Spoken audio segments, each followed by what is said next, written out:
Este, y entonces Frascara llegó en el verano del 51 y Uranga, que era el jefe de deporte, y gran amigo mío, que también 7 años mayor que yo, pero pesó mucho, porque me habló en esas noches largas, en esas prolongadas sobremesas, me habló de todo el deporte futbolero, sobre todo, y boxístico, de los años 40, de los años 30, donde yo tenía una referencia, pero muy, muy diluida.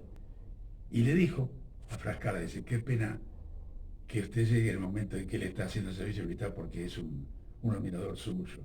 Al año siguiente, ya estoy yo trabajando en ese verano, en el 52, y en un momento determinado, una figura pequeña se asoma en la puerta, saluda a Uraga que estaba sentado de frente en el fondo de ese ambiente, y señalándome a mí que estaba sentado en un escritorio al lado, dice el Colimba, como diciendo, este era el admirador.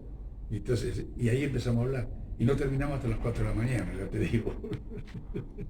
Sí, tuve una enorme admiración. Vos decís que los tipos de valía, como los pájaros, siempre agarran a uno de, y de perfil baldero porque lo ven en condiciones.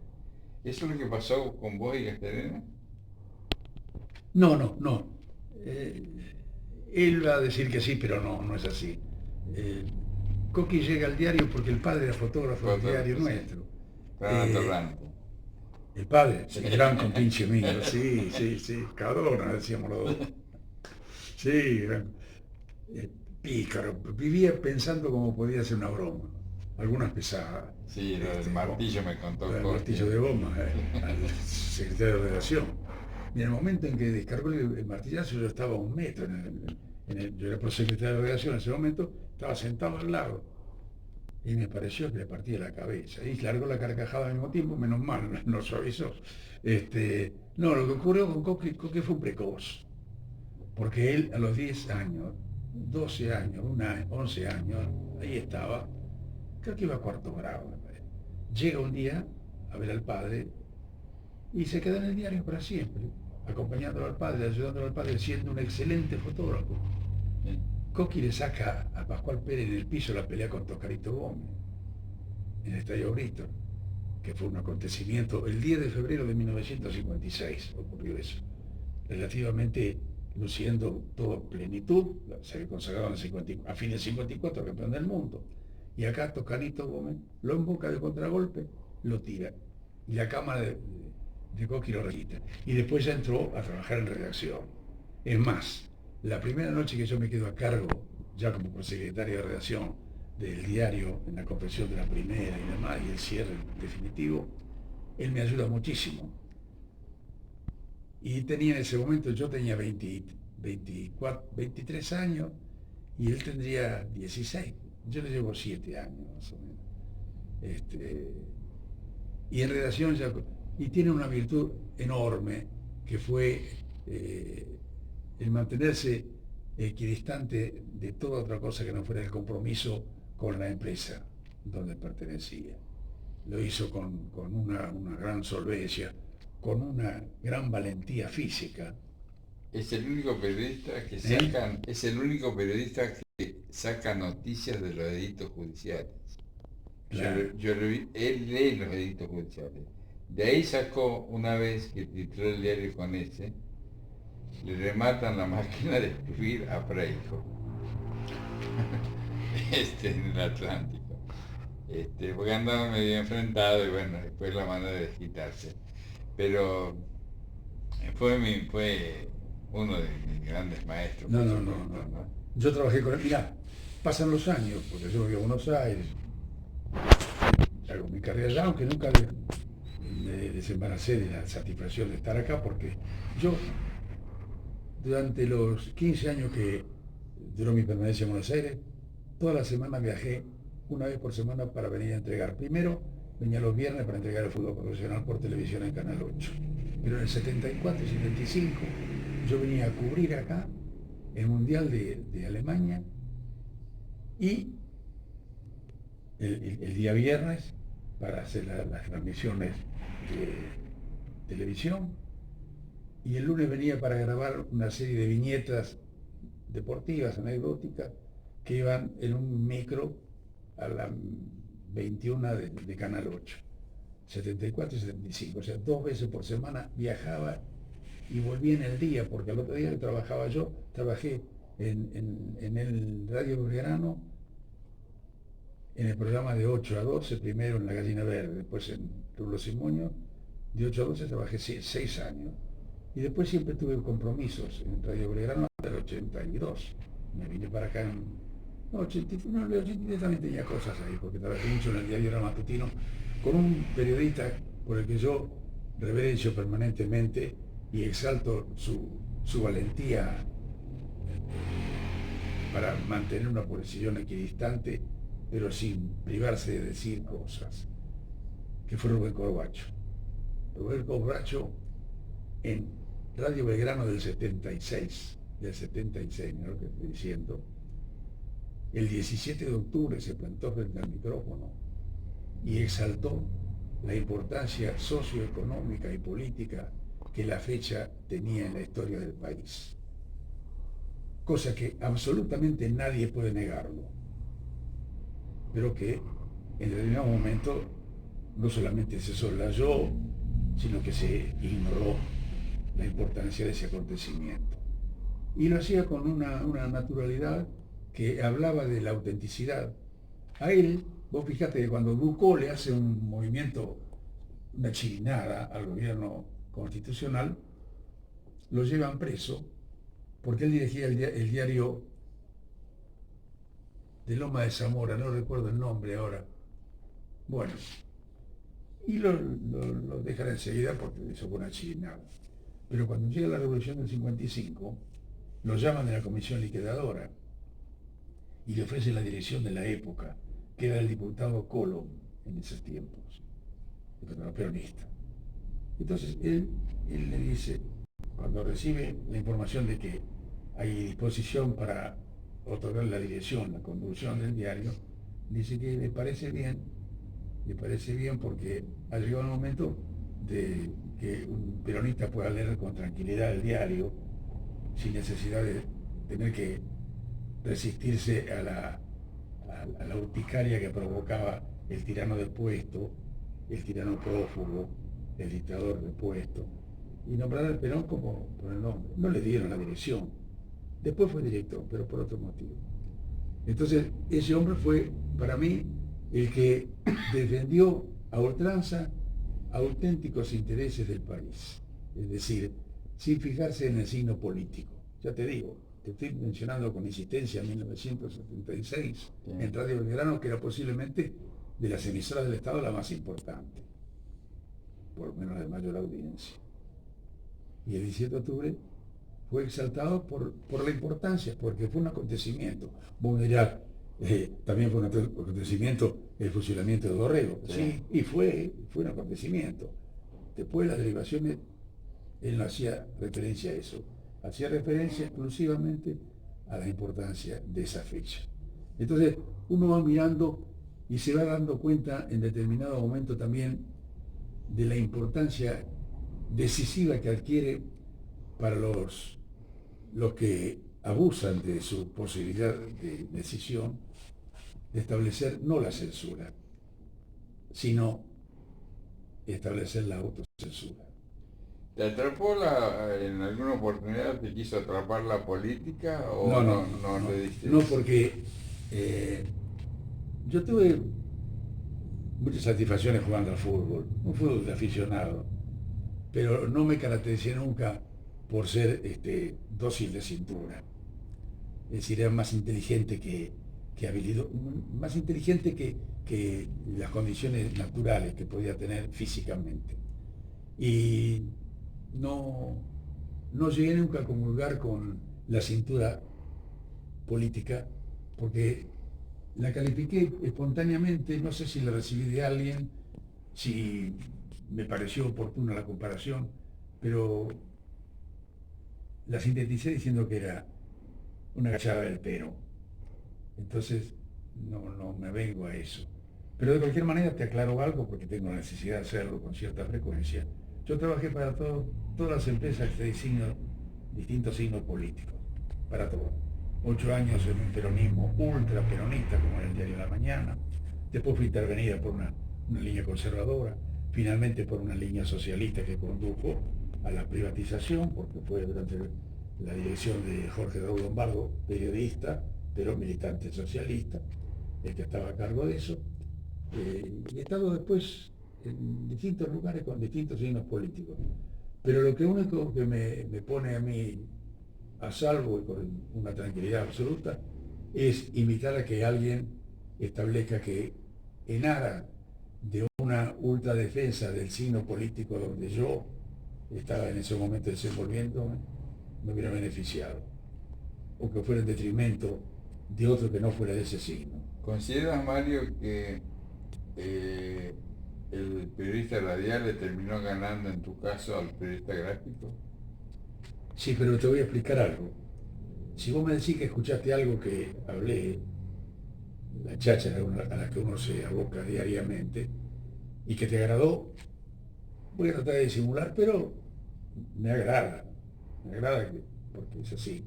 Si alguna vez la imagen resultó cierta autoridad en un tema que pudo tratar por televisión, también me pone muy contento. Pero si me decís que te gustó el epígrafe que le puse a una simple fotografía en segundo plano dentro de una publicación gráfica, interiormente trato de contenerme, pero me hincho como un pavo real, porque a mí fundamentalmente me apasiona la palabra escrita.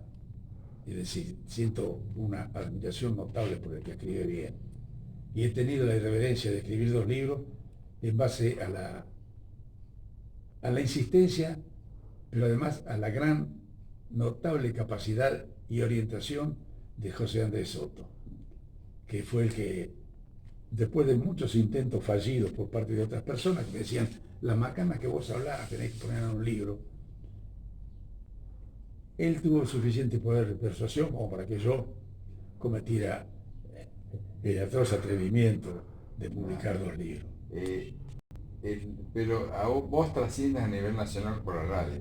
Sí. El medio que a mí me ha dado más importancia ha sido cierto contacto masivo con la gente, sí, la radio. Sí. Pero ojo, también te aclaro algo. Yo trabajé en todas las radios de Buenos Aires, incluido Radio Rivadavia, porque la Copa de las Naciones le trabajé para Ardibó y para Muñoz, desde los camarines que había que grabar en Pacaembu, después del 3-0, yo le grabé a Hermindo Nega y salí con el grabador y tuve que atravesar toda la tribuna para llegar hasta las cabinas. Y te identifican como argentino, ¿eh? Sí. Entonces trabajé en todas las radios de Buenos Aires y las de acá. Las AM, digamos, ¿no? Y en algunas FM. Hace 14 años que estoy en FM del Sol. La mejor radio que yo conocí, que yo trabajé, fue 5869 de LU9 Radio Mar del Plata. Y hace pocos días, en una referencia que hizo el doctor Escribano, en un reportaje que se hizo por televisión, haciendo justamente referencia a momentos muy críticos vividos por el país, señaló que el periodismo oral de la capital federal había silenciado muchas cosas que solo revelaban 2 emisoras en el país. Mencionó una de Córdoba, a la que él pertenecía, y él en 9 Radio Mar del Plata. Entonces, socialmente inclusive, la función como órgano representativo de los problemas y de las inquietudes de un lugar, lo asumió con toda decisión durante más de 10 años el 9 Radio Mar del Plata. Me hablaste de Copa de las Américas y me recuerdo justo de Hermindo Nega, la foto doble página del gráfico cuando hace el gol Hermindo Nega abriendo los brazos. Y vos sabés que una de las satisfacciones grandes que tengo, creo, no puedo afirmarlo porque puedo ser objeto de una desmentida, que soy el único, por lo menos en el periodismo audiovisual, ¿no? Puntualmente en la radio, el único que vio los 3 grandes conquistas del fútbol argentino, que fueron la Copa de las Naciones, que en ese momento era lo más importante, porque lo protagonizaban el dueño de casa, que era bicampeón del mundo. Inglaterra, que estaba preparándose el campeonato que ganó 2 años después, y Portugal, que ya venía con esa serie de jugadores que lo llevaron después a primer plano. Y que fuimos de punto y ganamos en condición de invicto y sin un gol en contra, con una magnífica actuación de Carrizo. Pero cuidado, cuidado. Cuando Carrizo cumple 90 años, la Peña Enzo Francesco de Mar del Plata le hace un gran homenaje acá, en una confitería del colegio marista de acá, de la Terrano. Y me invitan porque sabían de mi amistad con Amadeo. Entonces eran 150 personas aproximadamente en la cena. Y me invitan a que hable, como siempre, para pasar el tiempo. Y yo señalo lo hazañoso de Carrizo en el orden así representativo nacional, que está dado en Pacaembu y el penal que le detiene a Gerson. Pero yo vi la media hora inicial, 3 días más tarde, en Maracaná frente a los ingleses, con un avance permanente por un tal Thompson, que era un wing derecho del Liverpool, que decía que levantaba un poco la patita, pero jugando en el Liverpool se envalentonaba y era lo mejor que habían visto en el mundo, y que ahí tuvimos oportunidad de ver cómo se desplazaba bien con el fútbol inglés, por el lateral hasta el fondo y el centro hacia atrás. Lo que hizo Carrizo con 4 o 5 salidas hacia adelante, que es decir, saliendo al encuentro de la pelota pero dejando el balón atrás, que avanza buscando el cabezazo, fue espectacular. Yo exalté eso y dije, era la imagen que yo tenía permanente para ilustrar cualquier momento de admiración que yo podría vertir sobre él. Produje un silencio y confesé que tenía necesidad de seguir siendo honesto con la gente que me escuchaba. Y a manera simple, manera de explicación, dije, yo soy bostero. Y cuando dije eso me di cuenta que uno comete a veces barbaridades y incurre en actitudes que no pueden de ninguna manera justificarse. Se comprenden a lo sumo. Pero inmediatamente después recibí lo que considero es una forma de conformarme a mí después de 70 y pico de años de trabajo, de haber llegado a ser entendido por la gente. Porque el aplauso surgió espontáneo después de un silencio que para mí pareció interminable. Y cuando yo me confieso ante mi público, y mi público, lejos de censurármelo, sabiendo que es parcializado por completo, lo admite, porque creo que debe admitir que uno no vino de Marte, lo que ocurre es que si dentro de una hinchada hay alguien más equilibrado que otro que se apasiona mucho más, en el caso nuestro, que somos profesionales de esto, nos cuidamos muy mucho de apartar las cosas y establecer a cada una de ellas en su respectivo casillero. Entonces yo me vi obligado a decir eso como fue un elogio más hacia Carrizo, en definitiva. Sí. Elípticamente fue un elogio más. Pero en esos momentos de silencio, te aseguro que pensé, ¿lo habrán interpretado así? O sea, que yo soy de River, soy gallina. Bueno, no importa. Y yo estoy en el periodismo, no grito ni de River, no grito. Aprendí a no gritarlo porque a no identificarse con... Te digo lo que pasa en casa ahora. En casa ahora no me dejan comentar. No me dejan comentar. Entonces yo digo, pero yo me he pasado años en una cabina donde he tenido simplemente que abocarme al comentario, sin hacer ninguna exclamación, sin aprobar desmedidamente. Dejen, por ejemplo, ahora que estoy desocupado, que pueda televisar. No me lo permiten. Dicen que soy... Creo que es una forma también de poner de relieve las irreverencias que se producen en algunos hogares, aunque no trasciendan, ¿no? Dicen que soy un pájaro de mal agüero. Sí, Mario, de los, no muchos, de los deportistas más marplatenses, ¿quién admira? Yo tuve una pasión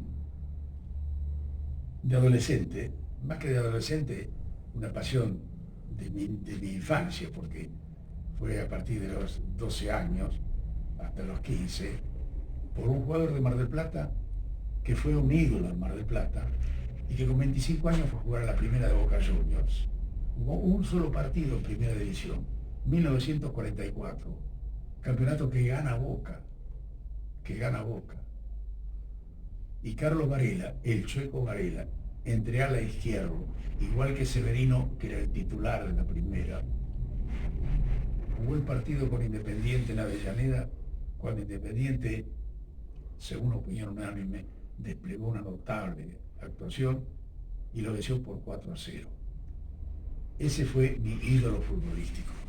Después ya lo demás, tuve la fastidiosa misión de juzgarlos. Entonces ya es distinto. ¿Pierino? ¿Mm? ¿Pierino? Pierino es otra cosa. Como dijo, eso lo dijo Natalio Pesia. Lo recibimos en el diario y empezamos a preguntar en el año 54. Y fíjate vos que era un año que a Pierino jugó un par de partidos de primera y después le pasaron a préstamo a Ferro. Hablando así, no sé a qué mencionamos un puntero izquierdo y dijimos, y posiblemente si Pierino, no, nos paró así, Pierino es otra cosa. Sí, es habilidoso, es evidentemente dueño de una gran personalidad, aunque en detrimento de su producción. No, Pierino es otra cosa. Lo decía Pesia y nos asombraba porque no es el chiquilín que mira deslumbrado al que quiere imitar. No es el joven que sabe que no llegó, igual lo admira. No, lo decía un crack, en plena vigencia. Pierino, va aquí en el tiempo el negro Royola. Claro, pero con una cosa muy distinta, porque Pierino era un fantasista solista, es decir, que se desprendía de la pelota y lo hacía siempre con una gran virtud, buscando no comprometer al depositario de la pelota que le entregaba.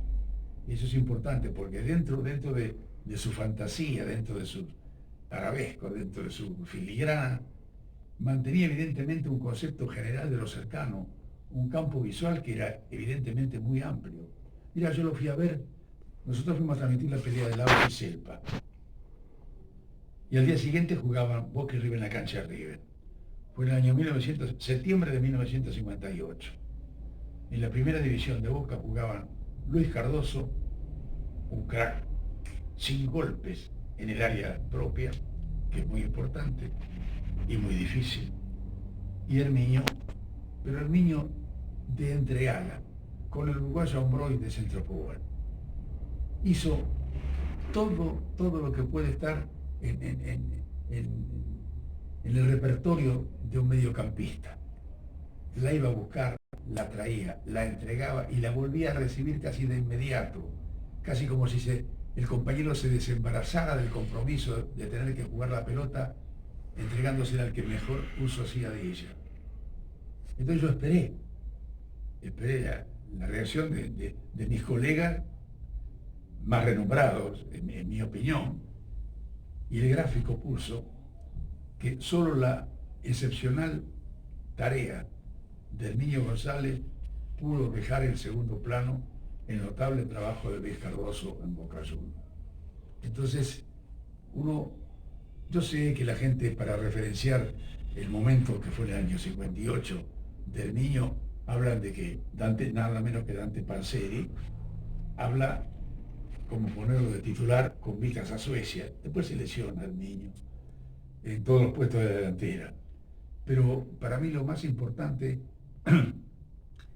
es que lamentablemente en los extremos, porque jugaba en los dos extremos, Hermiño estaba deseoso de recibir, de tener contacto con la pelota. Y por eso quizá llegaba a engolosinarse y a ser excesivamente individualista. Ya más al centro, con más posibilidades de contacto frecuente, hasta se desprendía de ese individualismo para ser un hombre de equipo. Lo vimos nosotros después, tras pasar por Huracán y llegar a jugar aquí en Mar del Plata en Quilmes y en la selección marplatense, con una capacidad de entrega y de manejo que pocas veces yo lo he visto. Me atrevo a decir que lo he visto recientemente en los últimos 20 años, 30 años.